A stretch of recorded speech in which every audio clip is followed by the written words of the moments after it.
Bonjour, mon nom est Françoise Ndaïchimié, je suis médecin de formation. Je suis au Gabon depuis actuellement environ 6 mois, donc je ne suis pas nouvelle, mais toutefois je ne suis pas aussi très ancienne. Donc je suis la directrice de ONU-SIDA et je suis enchantée d'être avec vous, et surtout avec les téléspectateurs.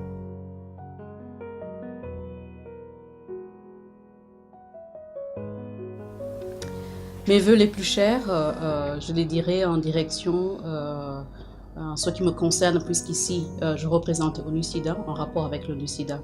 J'aimerais que les nouveaux cas d'infection à VIH puissent diminuer, qu'il y ait moins de décès en matière à cause liée au VIH, mais surtout j'aimerais qu'il y ait beaucoup plus d'actions. À date, comme vous le savez, le Gabon a une séroprévalence qui avoisine les 81 points pour cent. Et ça serait une bonne chose si les personnes qui sont déjà infectées puissent être tous sous traitement et qu'il n'y ait pas de nouveaux cas de VIH. Et mon vœu le plus cher, c'est qu'il y ait des actions multisectorielles, que tout le monde s'engage, que ça ne soit pas seulement le rôle du ministère de la Santé ou le rôle de quelques ONG qui militent contre le sida, mais que ça soit vraiment une sensibilisation de tout le monde, que tout le monde pense et puisse prendre ça en compte, que ça soit un rôle de tout le monde.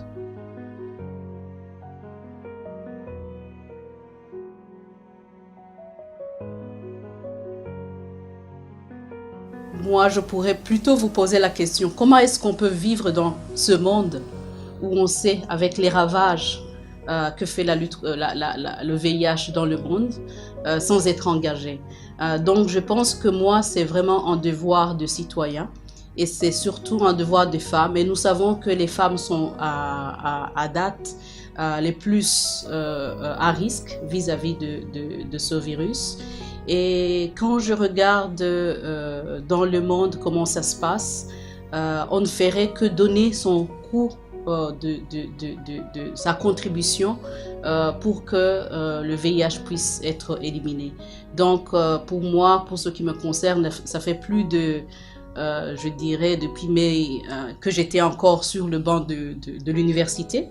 Avant même de commencer d'être médecin, je luttais déjà dans la lutte contre le sida parce que j'étais dans une ONG qui soutenait les personnes vivant avec le VIH. Là, je vous parle, on est en 1993. C'est là où j'ai commencé à militer contre le VIH. Et du coup, au lendemain, en finissant mes études, je me suis beaucoup plus engagée dans la lutte à travers les ONG nationales et internationales. Et puis par après, au niveau international, je suis allée même travailler dans la lutte au niveau international à Genève. Je travaille pour le Fonds mondial de lutte contre le sida, la tuberculose et la malaria. Donc tout ça, ça m'a donné non seulement une force, mais ça m'a donné aussi les capacités de pouvoir donner ce que j'ai. Mais aussi, comme vous le savez, dans la plupart de nos familles, nous perdons des gens. Non seulement nous perdons des gens, mais également nous avons des malades. Donc, beaucoup de personnes à mes côtés sont décédées du VIH. Mais surtout, il y a beaucoup aussi des personnes malades qui vivent positivement aujourd'hui et qui m'ont aidé aussi à m'engager dans la lutte contre le sida. Avant même que je ne sache tout ce qui est de la lutte contre le sida, j'étais déjà engagée.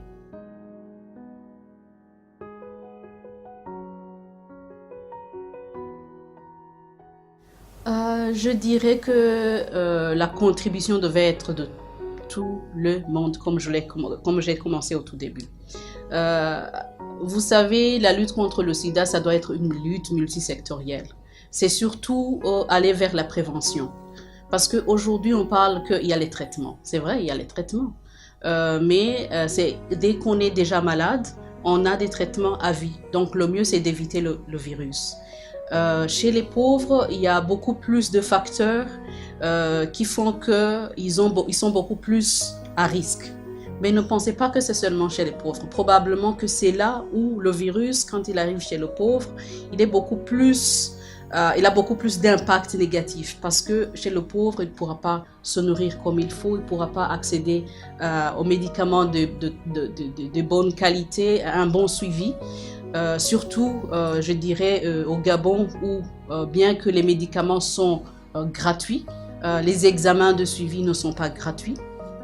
Donc là, chez le pauvre, il faut voir comment faire pour pouvoir vraiment aider à ce que ces populations puissent aussi accéder à... Maintenant, quel sera mon rôle en tant que représentant de ONU-SIDA? C'est beaucoup plus le plaidoyer.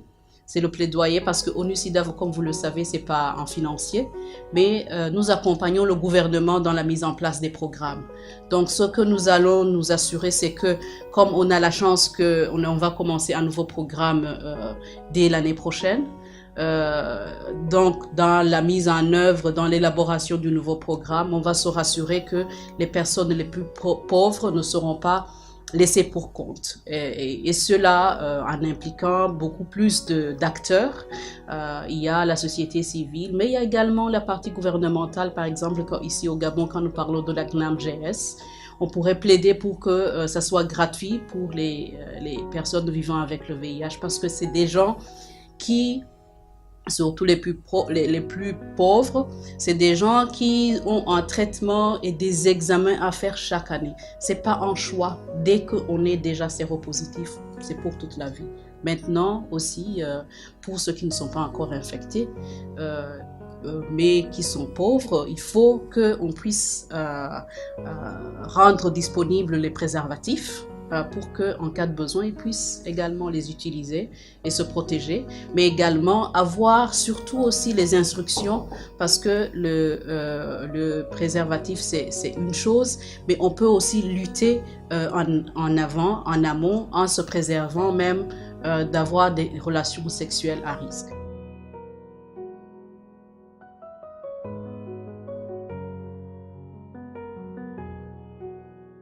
Je commencerai par les derniers. Quand je suis arrivée ici, la première chose que j'ai faite, c'était de voir les organisations, les associations des personnes vivant avec le VIH pour qu'on puisse ensemble voir où nous en sommes au Gabon, s'ils sont satisfaits des services qu'ils ont, pour que moi-même je puisse avoir des informations qui vont m'aider à plaider pour qu'ils puissent être en bonne santé. Parce qu'on peut vivre avec le VIH et être en bonne santé.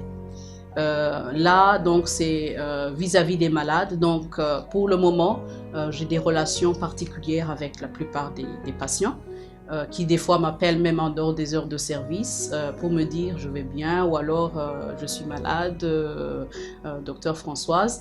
Et puis, d'autre part, c'est des gens, mais quand même, qui sont dans les ONG. Je reçois même des jeunes que je ne connais pas, qui savent que je suis là, mais qui m'envoient des messages pour me demander où est-ce qu'on peut aller faire le dépistage, où est-ce qu'on peut aller faire, ou alors je suis séropositif, où est-ce que je peux aller chercher les médicaments.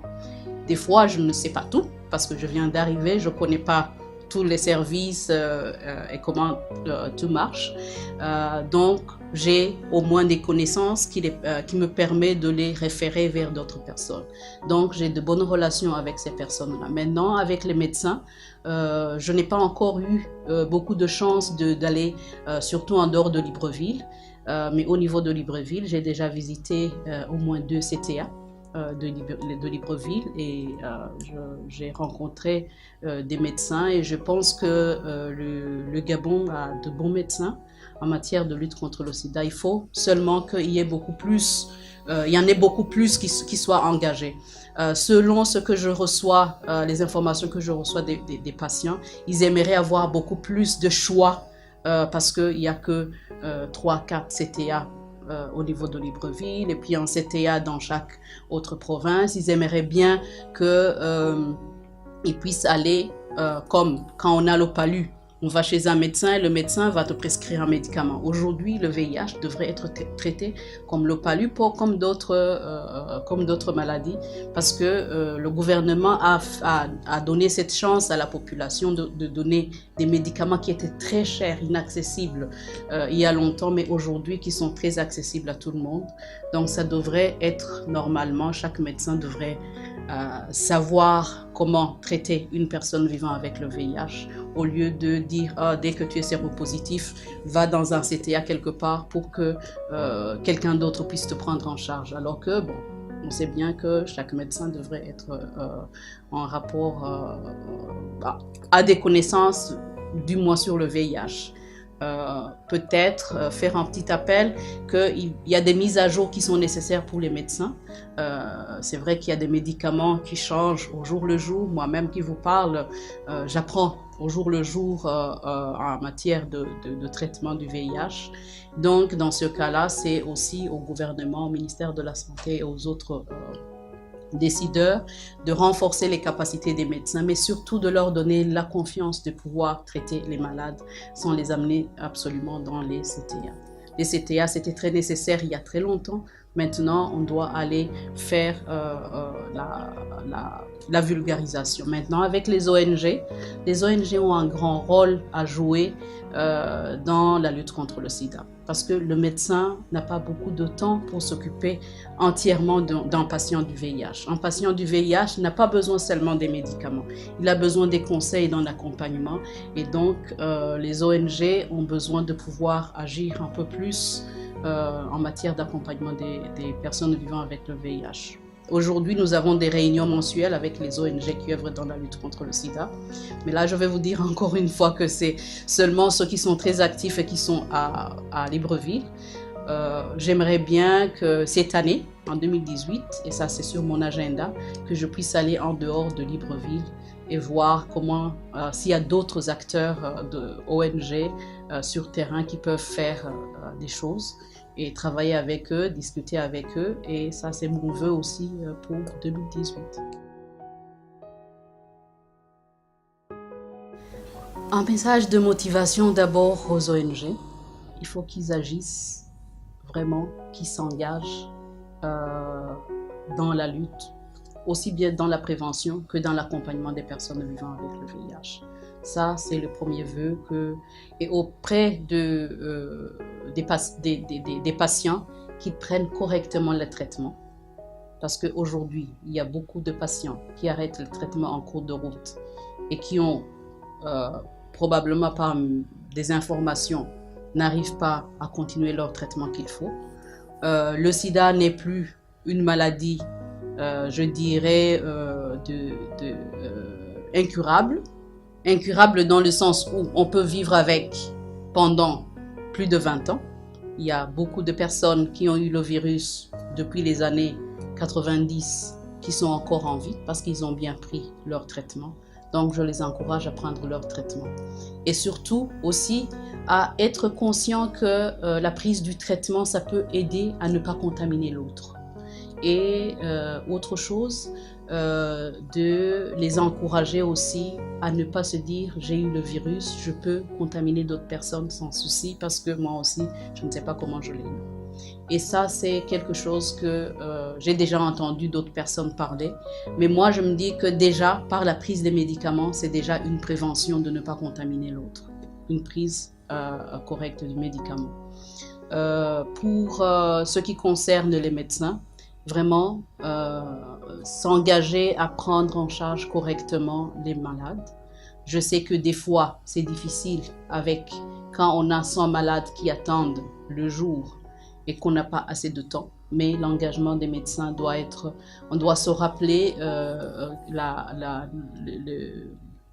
que le médecin est là pour accompagner les malades et pour traiter en tout ce qu'il peut. Donc,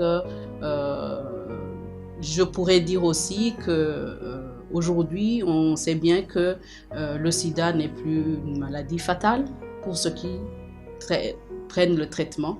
Et on ne devrait pas à continuer à discriminer les personnes vivant avec le VIH, à pointer du doigt les personnes vivant avec le VIH. Il faut surtout les soutenir et vraiment, je dirais même à la communauté tout entière, d'éviter la stigmatisation. Parce qu'aujourd'hui, c'est la stigmatisation qui fait qu'une bonne partie de la population gabonaise, mais aussi dans d'autres pays, n'arrive pas à oser aller faire le premier pas pour faire le dépistage et quand ils sont dépistés, à oser aller chercher du traitement. C'est moi qui vous remercie et je suis sûre qu'en déjà en 2020, on voudrait qu'on atteigne les 90, 90, 90. Cela veut dire que 90% des personnes vivant avec le VIH sauront déjà qui sont le virus, donc bien auront fait le dépistage et 90% de ceux qui ont fait le dépistage et qui sont séropositifs qui seront sous traitement et que ceux qui sont sous traitement pourront continuer bien le traitement pour qu'ils arrivent à avoir une charge virale indétectable et ne transmettre plus le VIH. Ça c'est dans 2 ans. Est-ce qu'on pourra faire ça? Je l'espère bien. Et en 2030, pour que le sida soit une histoire qu'on connaît dans le passé.